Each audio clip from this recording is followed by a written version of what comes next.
And just like that, Timothy became the storm they never saw coming. While Marcus lost his job, his reputation, and every dollar he'd stolen, Vanessa lost something worse, his silence.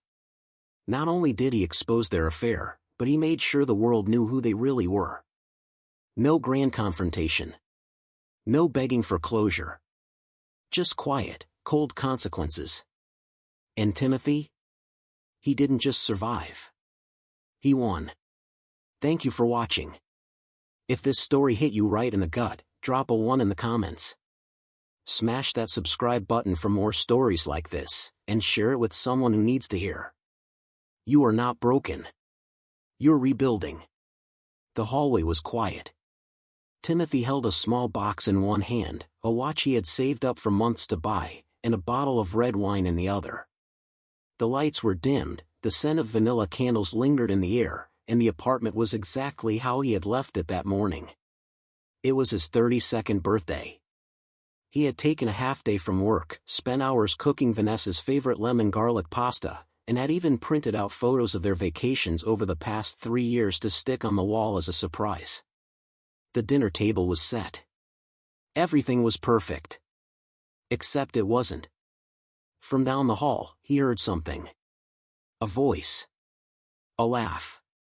His stomach tightened. He took a few steps toward the bedroom door, which was half closed, and paused. His breath caught as he heard another voice. A man's. Familiar. Too familiar. Timothy pushed the door open. There they were. Vanessa, his girlfriend of nearly 4 years, lying under the sheets. Marcus, his best friend since college, right beside her. Neither flinched. Vanessa turned her head, unfazed, and said with a crooked smile. "You're pathetic in bed." Marcus grinned like it was a joke they'd rehearsed. "Honestly, bro, we did you a favor." The room fell into silence, but Timothy's ears were ringing. His hands didn't move. His face was blank. No shouting. No questions. Just a long, hollow stare, the kind of silence that's heavier than rage. He nodded once, as if something clicked inside him, then turned around, walked out of the room, grabbed his keys off the counter, and left. No yelling. No revenge. Not yet. Just silence. But as the door closed behind him, a voice, calm, even, echoed in his mind. That wasn't even the worst part. They met in the most ordinary way, at a mutual friend's birthday party at a rooftop bar in downtown Austin. Vanessa was radiant that night, effortlessly confident, laughing with a glass of sangria in hand.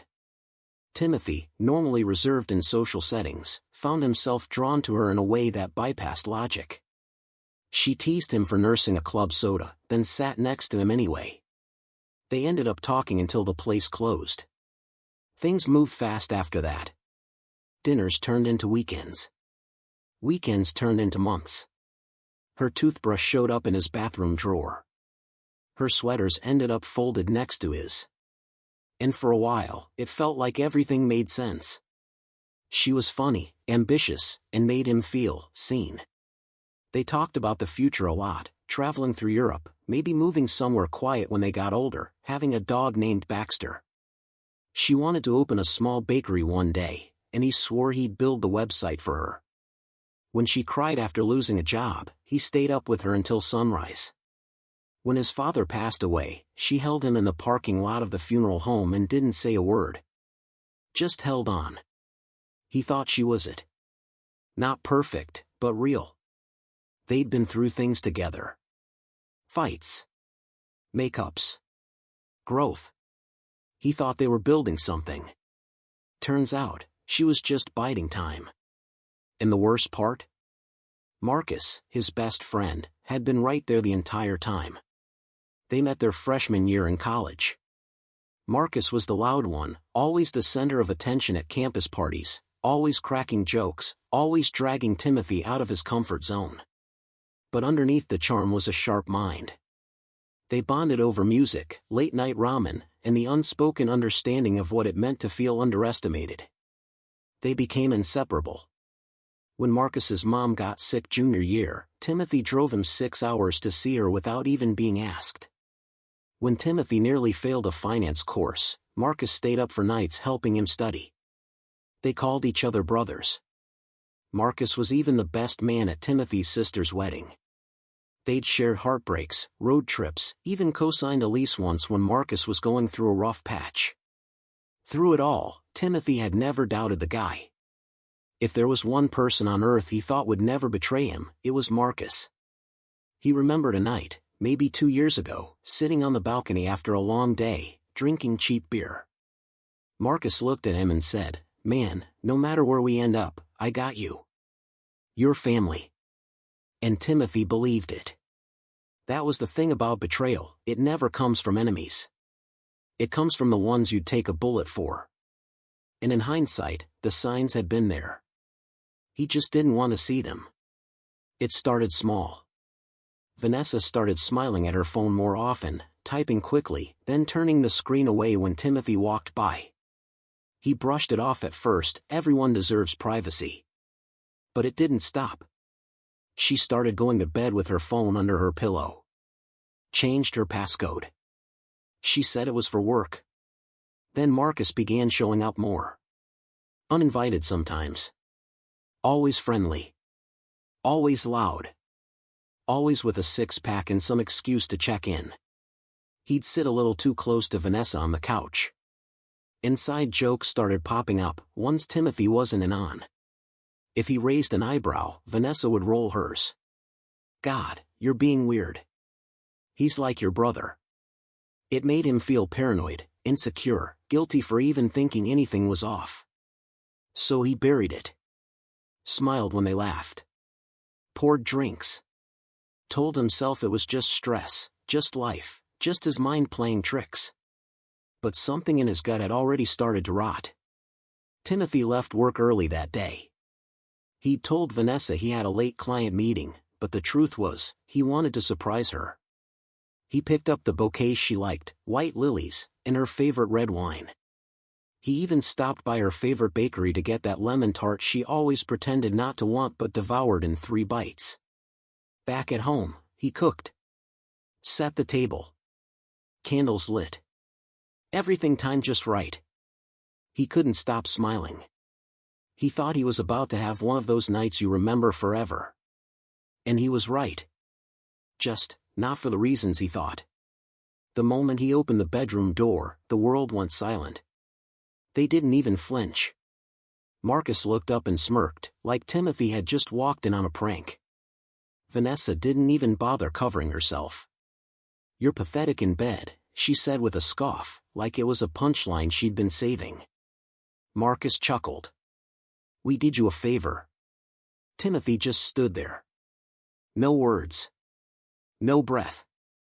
No tears. It was like watching a fire burn down your house while your feet are glued to the floor. Then he turned. Walked out. Closed the door behind him. He didn't scream.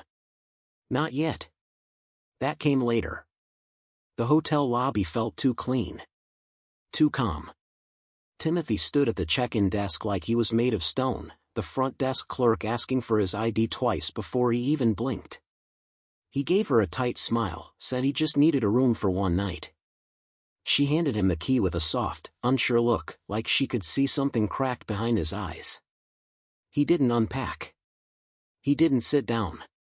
He just stood there in the center of the room, staring at the wall like it owed him an explanation. The wine bottle was still in his bag. The lilies were crushed from how tightly he'd gripped them on the way out. He kept replaying it in his mind, her voice, sharp and careless, "You're pathetic in bed." Marcus's grin. The sheets.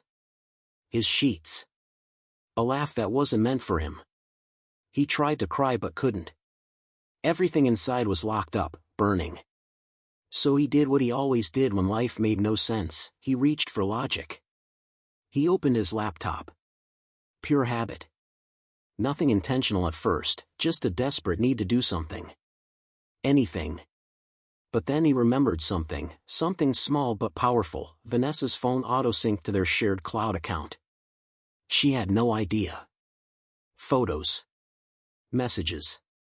Videos. If she hadn't turned it off, it would all be there. He logged in. And just like that, the door to the entire affair swung wide open. A string of texts, emojis, late-night voice notes. Photos taken in his apartment while he was gone. Dates that lined up with her fake work excuses. Full-blown conversations between Marcus and Vanessa, talking about him like he was some clueless background character in their little drama. She wasn't even hiding it.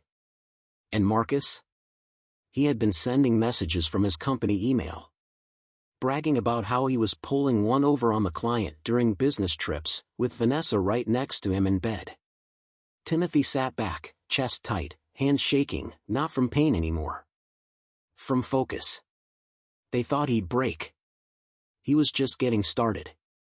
He spent the next 3 hours doing nothing but screenshotting. Every message. Every image. Every calendar entry Vanessa had faked. Each working late excuse matched with a time-stamped photo of her in their bed with Marcus. He created folders, organized everything by date, labeled each file.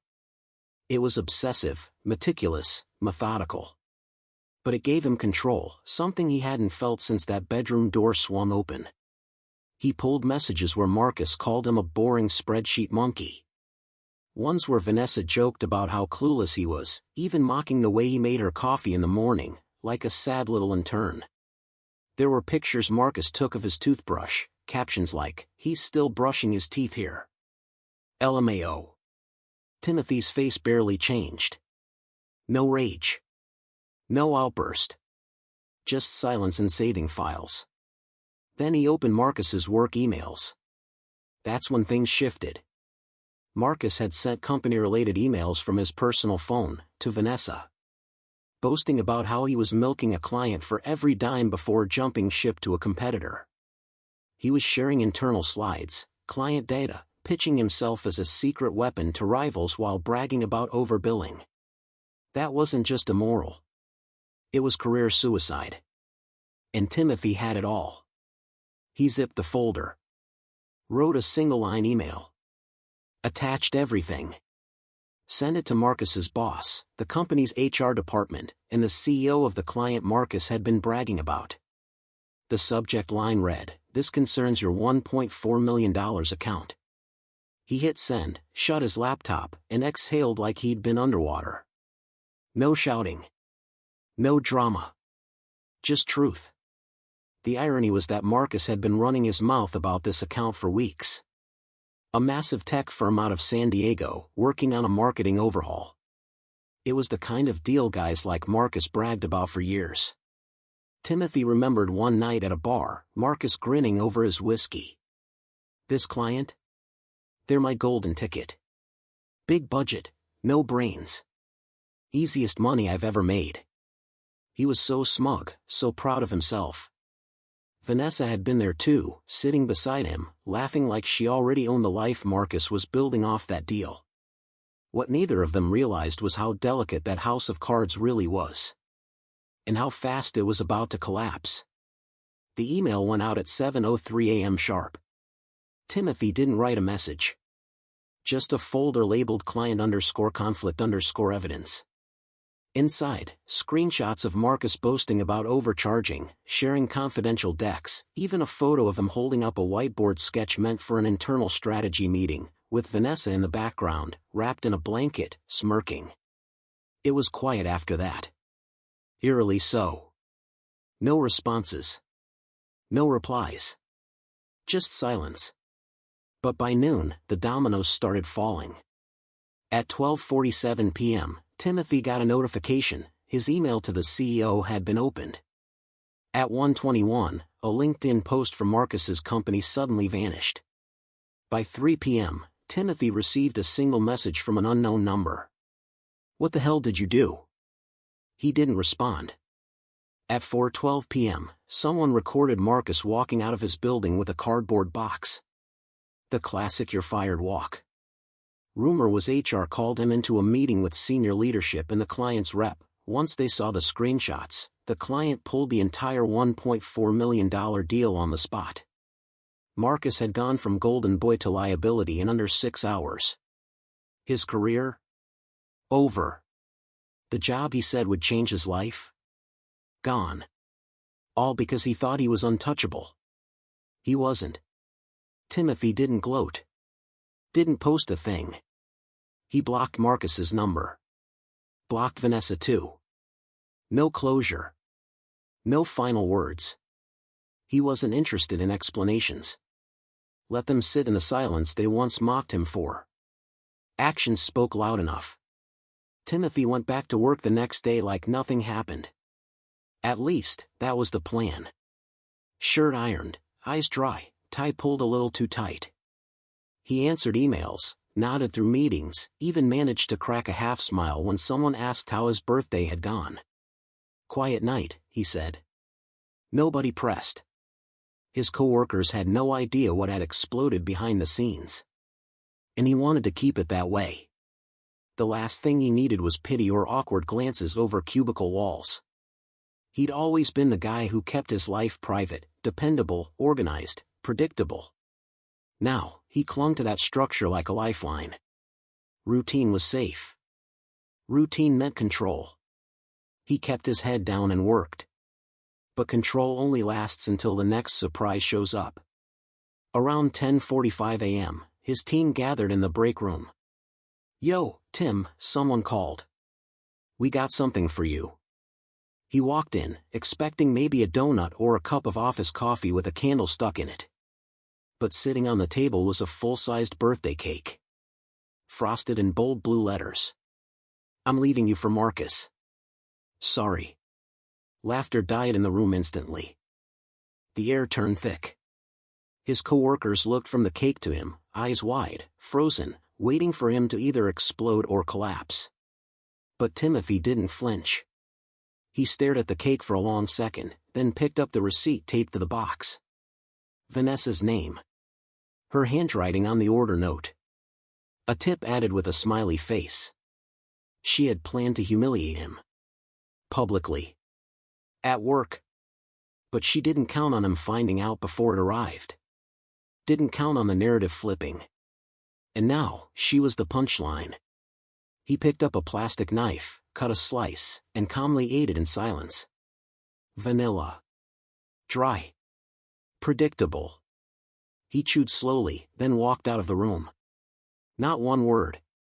He didn't need any. It wasn't the cake itself that stung, it was the planning behind it. The thought that she had taken time out of her day, walked into a bakery, and with a smirk on her face, told a stranger exactly how she wanted to break him. Like it was a joke. Like it was entertainment. "I'm leaving you for Marcus." "Sorry." Not even a happy birthday. Just the digital equivalent of a slap across the face, scheduled to arrive at the very moment his team would be gathered, celebrating. She wanted witnesses. She wanted him humiliated. Instead, she only humiliated herself. Later that afternoon, still shaken by the scene, one of the office assistants approached Timothy at his desk. Quiet voice, nervous. "Hey, I called the bakery. I thought they messed up the cake." Timothy looked up slowly. "They didn't," she said, holding out the printed order slip. "Vanessa, she wrote the message herself. The decorator said she even laughed about it." He took the paper, folded it once, and slid it into the drawer without a word. No reaction. Just a slow exhale. It was no longer about heartbreak. It was about severance. That night, alone in his apartment, Timothy opened the fridge, took out the cake box, and carved himself another slice. He sat at the table, fork in hand, and ate slowly. One bite. Then another. No rage. No sadness. Just stillness. Then he picked up the whole box and dumped it straight into the trash, unceremonious, final. Like everything else she had touched. After that, the unraveling wasn't loud. It was quiet. He pulled down the framed photo of them in Santorini. Tossed the his and hers towels. Packed her stuff into boxes she'd never come back for. Changed the locks. Unfollowed. Unfriended. Uncared. The life he thought he had? It was already gone. Now he just made it official. 3 days later, Timothy was lying on the couch, half watching some mindless cooking show with the volume turned down. His phone buzzed, Instagram notification. A message request from an account with no profile picture.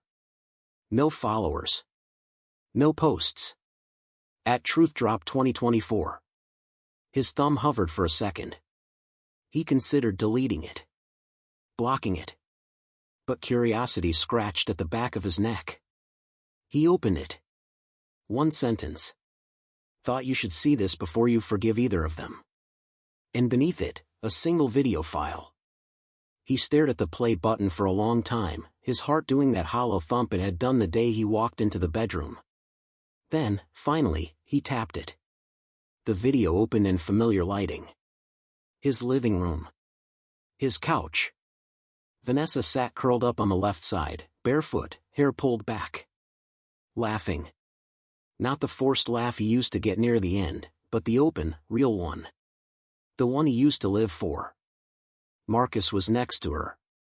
Shirtless. Holding a drink. His other hand on her leg like it belonged there. Say hi to future Timmy, Marcus joked into the camera. Vanessa leaned over, kissed his cheek. Hey babe, she said, looking into the lens. We're keeping the couch. Sorry. They laughed. Then Marcus, grinning like a child, held up a photo. One of Timothy's baby pictures, from the mantle. He stared straight into the camera and said. He thinks we're best friends. Poor guy. Timothy paused the video. The screen froze on their faces, so casual. So familiar. 8 months ago. It wasn't just betrayal. It was theater. And he had been the punchline the entire time. He couldn't stop staring at the screen. Marcus's smirk.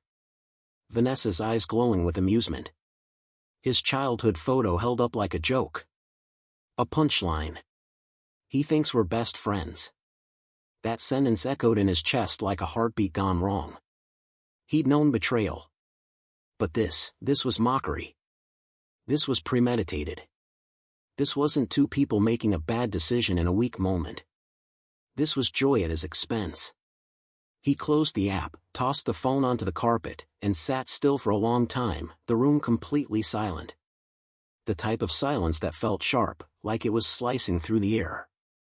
Then the flashbacks started flooding in, one after another. That weekend trip Vanessa bailed on last minute because she had a migraine. He'd gone alone. The anniversary dinner she forgot, claiming a project deadline. She came home late, smelling like citrus and smoke, Marcus's brand of cologne, he realized now.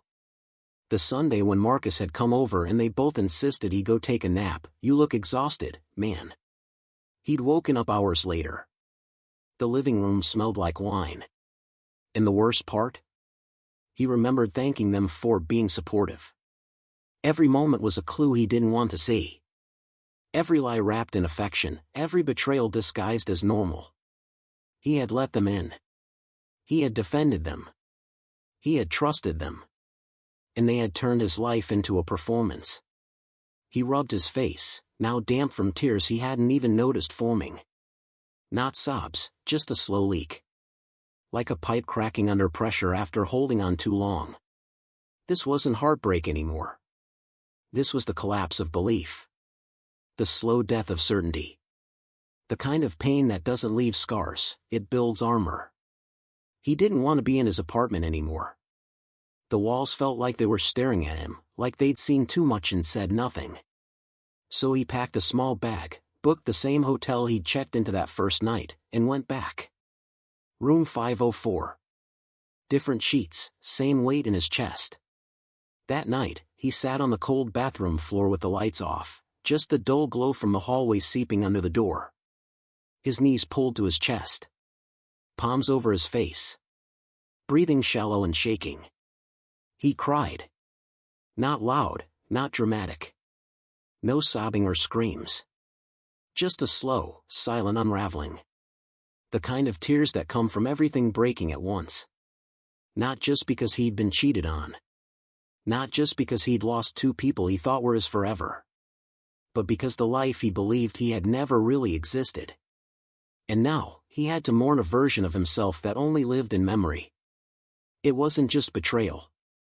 It was strategy. A long, slow game played behind his back while they smiled in his face. Every detail planned. Every secret laugh, every cover story, every lie wrapped in a kiss. They didn't just hurt him. They studied how. The next morning, he opened his phone and went to the photo app. Scan for their faces. Tap. Delete. Birthday dinners. Gone. Weekend selfies. Gone. Holiday mornings, inside jokes, the first time they met his mom, gone. Not archived. Not backed up. Erased. He wasn't keeping pieces of them anymore. He didn't want proof they were ever real. Because now, he knew they never were. The email came 2 weeks later. At first, he thought it was spam. Then he saw the sender, the VP of strategy at Marcus's former company. The same one that had marched him out with a cardboard box and revoked his credentials in under a day. They'd reviewed the material Timothy had provided. Thorough, organized, time-stamped. But what caught their attention most, the VP wrote, was the level of composure and discretion you exercised under extreme personal circumstances. They were expanding. Needed someone with his background. Someone detail-oriented. Someone who didn't crack under pressure. He stared at the screen, then exhaled a quiet laugh. Marcus had once bragged that the job would change his life. He wasn't wrong. It just changed someone else's instead. He signed the lease for the new apartment by the end of that week. Smaller, but quieter. Top floor unit, smart lock, gated entrance. No shared cloud accounts. No framed memories of someone who never planned to stay. The movers raised an eyebrow at how little he brought, just a few boxes, a TV, his books, and one frying pan. Everything else had been donated. The furniture, the bedding, the glassware. He wanted nothing that had been touched by her hands. He bought everything new. Not expensive, intentional. He didn't want to recreate his old life. He wanted to build something he recognized when he looked around. Something that belonged only to him. For the first time in weeks, he fell asleep without checking the door twice. Vanessa reached out one last time. Blocked numbers. Spoofed emails. A handwritten note slipped under his old apartment door, then forwarded by the new tenant. It was 8 pages long. Apologies. Regrets. Excuses. At the bottom, a line, "We were broken. But maybe we can rebuild." He scanned it once, then picked up his phone. "You're not sorry," he typed. "You're alone." Then he hit send, and blocked her, for real this time. No drama. No anger. Just a closed door she'd never open again. He hadn't expected to see her again. Mia, the hotel receptionist from that first awful night. The one who'd upgraded his room without being asked, sent up a hot chocolate on the house, and told him, softly, "Whatever it is, you're not the first, and you won't be the last." She messaged him on Instagram after seeing a tagged photo from a mutual friend's wedding. "Hey, random, I know. But are you okay?" He stared at the message for a while. Then replied, honestly, "No. But I'm getting there." They met for coffee a few days later. Not a date. Just two people in the quiet part of their lives, sharing a bench and a conversation. She didn't ask for details. He didn't overshare. It was just light, easy. Then it became a walk. Then another. Then weekly brunch. There was no pressure. No pretending. Just space to breathe. He didn't tell many people what had happened. But word got out anyway. One friend texted, "Trip's off. Nobody wants to go with Marcus now." Another sent a screenshot. Marcus had tried starting a new group chat without him. Everyone left. No declarations. No sides. Just truth that revealed itself on its own. He started cooking again, real meals, not takeout. He stopped waking up in cold sweats. The silence in his new place wasn't heavy anymore. It was calm. He found himself laughing again, genuinely, without guilt. Healing wasn't linear. But it was happening. Piece by piece. One quiet morning at a time. The trail was quiet, except for the steady crunch of his boots on gravel and the occasional rustle of wind through the brush. The sun was beginning its slow descent behind the hills, casting the Austin skyline in gold. Timothy climbed the final stretch with a bottle of water in one hand and nothing in the other, no baggage, no gifts, no regrets. Just him. This used to be their spot. Anniversary hikes, packed sandwiches, goofy selfies with wind-swept hair. Vanessa always said she loved the view but hated the climb. Now he loved the silence. He reached the overlook and sat on a smooth rock worn down by time and memory. Below him, the city pulsed quietly, unaware of his story. That was fine. The world didn't need to know. He did. He sat there for a while, letting the breeze hit his face. The air felt lighter here. Honest. He took out his phone. No notifications. No unread messages. Just a clean screen and an open sky. He looked out over the horizon, took a deep breath, and whispered, not for anyone to hear, not even the wind. You didn't break me. You set me free. The words settled in his chest, not like a dagger, but like a weight lifted. He stood up, took one last look, and smiled, small but real. For the first time in a long time, he felt like the main character in his own life again. And this time, no one else was writing the script. Have you ever trusted someone with your whole heart, only to find out they were never really on your side? What did you do next? Did you break, or did you rebuild? Share your story in the comments. Because sometimes, telling it is the first step to healing. Some betrayals leave scars. But the deeper ones? They change your entire understanding of the world, and of yourself. It's not just the lies. It's how deeply you believed in them. How real it all felt until the moment it shattered. How you replay the conversations, the laughter, the small gestures, and realize they weren't what you thought they were. That's the grief no one talks about. But here's the truth that came out of mine. Some betrayals destroy you. Others reveal you. You don't always get to choose who hurts you. You can't always see it coming. Sometimes the people you protect without hesitation are the same ones who'd hand you over without a second thought. But you do get to choose what comes after. I lost a girlfriend. I lost a best friend. But in the silence that followed, I found something better. Self-respect. Freedom. A life built on truth. Not fantasy. Not convenience. Not performance. Truth. So if you're watching this, and you're somewhere in the middle of the wreckage, picking up pieces of a life that doesn't feel like yours anymore, just remember. You're not broken. You're rebuilding. And sometimes, when the dust clears, you'll realize that rock bottom wasn't the end. It was the beginning of a foundation strong enough to hold who you're really meant to be.